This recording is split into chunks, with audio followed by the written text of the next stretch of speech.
আলকামার মা বলল, ইয়া রাসূলুল্লাহ, ইয়া হাবিবাল্লাহ, আমার সন্তান 5 ওয়াক্ত নামাজ আদায় করত, রমজানের রোজা রাখতো, দান সদকা করত, মানুষকে সালাম কালাম দিত। নবীজি বললেন, ঠিক আছে বুঝলাম, তোমার সাথে কেমন ব্যবহার করেছে সেটা বলো। আমার নবী বলতেছেন, আমার পয়েন্ট যেটা, তোমার সাথে কেমন ব্যবহার করেছে। তখন দুঃখিনী মা, যে মা 10 মাস 10 দিন গর্ভে ধারণ করেছে, শুধু তা না, 30 মাস দুধ পান করাছিল, সেই মায়ের চোখ থেকে জ্বর জ্বর করে পানি পড়তে শুরু করেছে। আর বুড়া মা নবীজিকে ডাক দিয়ে বললেন, ইয়া রাসূলুল্লাহ, সব ভালো ছিল, কিন্তু সন্তান আমার সাথে খারাপ ব্যবহার করেছে, তার প্রতি আমি অসন্তুষ্ট। আর সব তার ঠিকঠাক ছিল, ইবাদত সব ঠিক ছিল। বিশ্বনবী রাহমাতুল্লাহ আলাইহি বললেন, এ আলকামার মা, আমার আর বুঝতে বাকি নাই। সাহাবীদেরকে ডাক দিয়ে বললেন, সাহাবীরা রে, তাড়াতাড়ি এক কাজ করো, এই বেলাল লাকড়ি জমা করো, আগুন জ্বালায় দাও, আর আগুনের মধ্যে মার সামনে সন্তানকে পোড়ায় দাও। এই কথা বলার সাথে সাথে বিশ্বনবী যখন বেলাল রাদিয়াল্লাহু তাআলা আনহুকে বললেন, বেলাল লাকড়ি জমা করো, আগুন জ্বালাও, সন্তানটাকে মায়ের সামনে জ্বালায় দাও, কারণ এমন সন্তানের কোনো প্রয়োজন নাই যে সন্তানের জবান বন্ধ হয়ে গেছে, মৃত্যুর আগ মুহূর্তে কালেমা উচ্চারণ করতে পারতেছে না। একথা শোনার সাথে সাথে দুঃখিনী মা যতই সন্তান কষ্ট দিয়েছিল, তারপরেও চোখের পানি ছেড়ে দিয়ে আর কান্দে নবীজিকে ডাক দিয়ে বললেন, ইয়া রাসূলুল্লাহ, ইয়া হাবিবাল্লাহ, নবীজি, আমার সন্তানকে আপনি আগুনে পোড়াবেন, এটা আমি মা কখনো সহ্য করতে পারবো না। যদিও সন্তান আমাকে কষ্ট দিয়েছে, এই সন্তান যদিও আমি তার প্রতি অসন্তুষ্ট, কিন্তু তাকে আগুনে পোড়াবেন আমি সহ্য করব না। এবার নবীজি ডাক দিয়ে বললেন, এ আলকামার মা, শোনো, তোমার সন্তানকে যে এই আগুনে পোড়ালে তুমি ধৈর্যহারা হয়ে যাবে, তুমি ধৈর্যহারা হয়ে যাবে। জাহান্নামের আগুন তো এর চাইতে আরো ডাবল গুণ বেশি গরম, জাহান্নামের আগুন তো আরো শক্তিশালী, সেটা কিভাবে সহ্য করবা? এখন রাস্তা কি? নবীজি বললেন, এই মুহূর্তে যদি তুমি তোমার সন্তানকে ক্ষমা করে দাও, তাহলে তাকায় দেখো তোমার সন্তানের জবান বন্ধ হয়ে গেছে। এই জবান যদি কালিমা পড়ে যদি বিদায় নিতে চায়, তাহলে এক কাজ করো, এই মুহূর্তে আমি আখির জামানার পয়গম্বরের সামনে তোমার সন্তানকে ক্ষমার ঘোষণা করে দাও। হযরত বেলাল রাদিয়াল্লাহু তাআলার সামনে, সাহাবীদের সামনে আলকামার মা নবীজিকে সাক্ষী রেখে বললেন, ইয়া রাসূলুল্লাহ, ইয়া হাবিবাল্লাহ, নবীজি, আমি আপনাকে সাক্ষী রেখে বললাম, আমার সন্তানকে এই মুহূর্তে আমি ক্ষমা করে দিলাম। জোরে সুবহানাল্লাহ।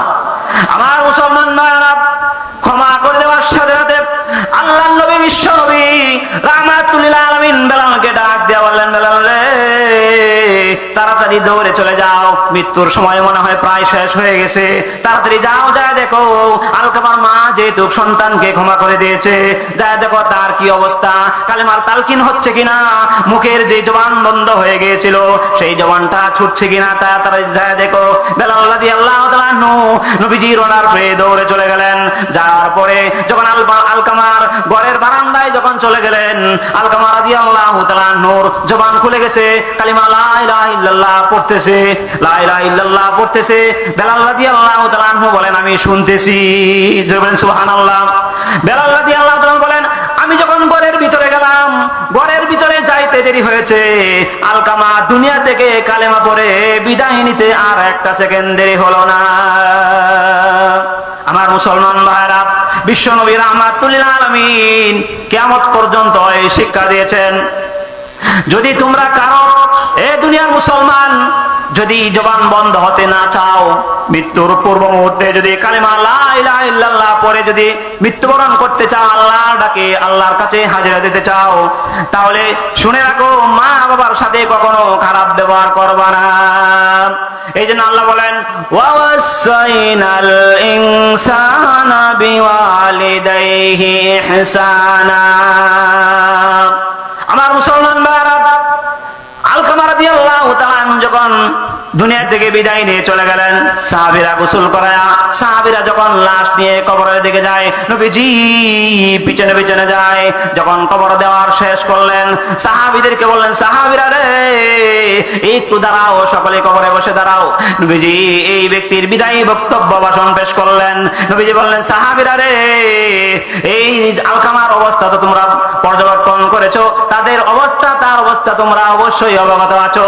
আমি আখির জামানার পয়গম্বর রাহমাতুল লিল আলামিন ঘোষণা করে দিলাম, যে ব্যক্তি মা বাবাকে কষ্ট দিবে, মাতা পিতার চাইতে, কলিজার টুকরা মার চাইতে স্ত্রীকে বেশি প্রাধান্য দিবে, মা বাবাকে কষ্ট দিবে, ওই সন্তানের ফরজ নফল ইবাদত আল্লাহর দরবারে কবুল হবে না।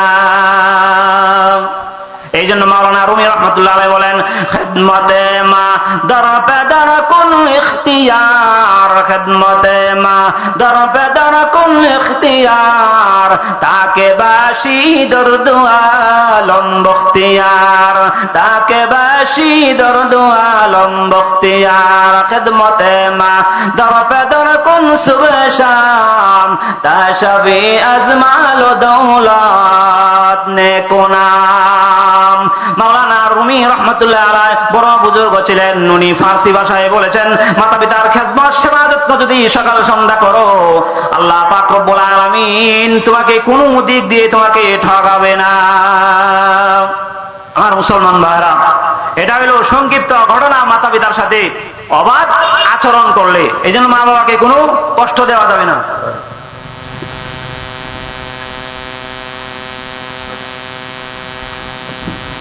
মুসলমান ভাইরা আমার, আল্লাহ পাক রব্বুল আলামিন যে একটা আদেশ দিয়েছেন মাতা পিতার সাথে ভালো ব্যবহার করার জন্য, এই আয়াতের মধ্যে সূরাতুল আহকাফের 15 নম্বর আয়াতের মধ্যে আল্লাহ তাআলা 3টা কারণে মা বাবার সাথে ভালো ব্যবহারের আদেশ দিয়েছেন। আদানের সময় আর মনে হয় কয়েক মিনিট আছে, সেই কয়েক মিনিট আমি আপনার সামনে আলোচনা করব। আর একটি ঘটনা, যে ঘটনাটা না বললেই নয়, সন্তানের জন্য মা বাবা কত কিছু না করে, কিন্তু সন্তান মাতা পিতার জন্য কি করে দেখেন। আমার মুসলমান ভাইরা, মা যখন সন্তান জন্মগ্রহণ করলো, এমন একজন মহিলার ঘটনা, ছোট্ট সন্তান, টাইফয়েড জ্বর হয়ে গেল। জ্বর হওয়ার পরে ডাক্তারের কাছে নিয়ে গেল। ডাক্তার বলল, তোমার সন্তানের একটা চোখের সমস্যা হয়ে গেছে, বাম সাইডের চোখের সমস্যা হয়েছে, অতিরিক্ত জ্বর রোগ অসুস্থতা থাকার কারণে।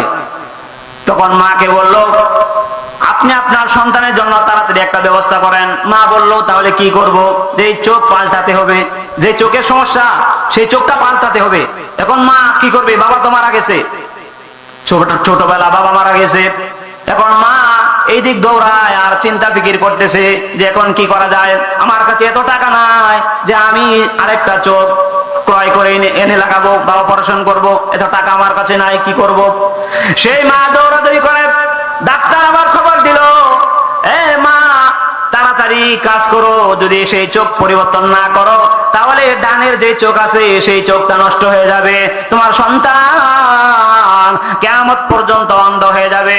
সেই সন্তান ডান চিনবে না, বাম চিনবে না, পূর্ব পশ্চিম কোনো কিছুই সে চিনতে পারবে না। এখন মা পাগল পারা হয়ে গেল। মা আবার চিন্তা করলো, অতি তাড়াতাড়ি ডাক্তার বললো তাড়াতাড়ি সিদ্ধান্ত গ্রহণ করুন, কি করবেন? মা বললো, ডাক্তার সাহেব আমি সন্তানের জন্য আমার একটা চক্ষু আমি দিয়ে দিলাম। এ ডাক্তার সাহেব শুনুন, তাড়াতাড়ি আমার সন্তানের ডান চক্ষু যেন নষ্ট না হয়ে যায়, এই জন্য আমার বাম চক্ষুটা আমার সন্তানের জন্য আমি কিয়ামত পর্যন্ত দান করে দিলাম। আমার সন্তান দুনিয়া বিচরণ করবে, এই জমিন বিচরণ করবে, রিজিক অন্বেষণ করবে, আমাকে খাওয়াবে, আমি অন্ধ থাকি, এতে আমার কোনো আপত্তি নাই। আমার মুসলমান ভাইরা, মা চোখের পানি ছেড়ে দিয়ে কাঁদেন আর আল্লাহ তাআলাকে ডেকে ডেকে বললেন, ওগো রব্বুল আলামিন, আমার কেউ নাই, তার বাবা মারা গেছে, আমি আমার সন্তানকে চক্ষুটা দিয়ে দিলাম, তুমি তাকে সুস্থতা দান করে দাও। চক্ষু দিয়ে দিল, আবার সুস্থতার জন্য আল্লাহ তাআলার দরবারে দোয়া করলো। ডাক্তার সাহেব মার চক্ষুটা নিয়ে সন্তানের চোখে লাগায় দিল। জোরে বলেন সুবহানাল্লাহ। মা কতটুকু করলো? সেই সন্তানটা যখন আস্তে আস্তে 7 বছরে উপনীত হলো, 7 বছরে যখন প্রাইমারি স্কুলে পড়াশোনা করে, এভাবে 1 2 3 4 5 6 যে 6 এ যখন 5 এ যখন পড়াশোনা করে তার একটু জ্ঞান হলো। মার তো একটা চক্ষু নাই, মার কিন্তু বাম চক্ষু নাই। সেই মা কাপড় দিয়ে ঘুরে সন্তানকে দেখতে যায়, বাবা নাই, কে দেখতে যাবে? স্কুলের মধ্যে দেখতে যায়। যখন সন্তানকে দেখতে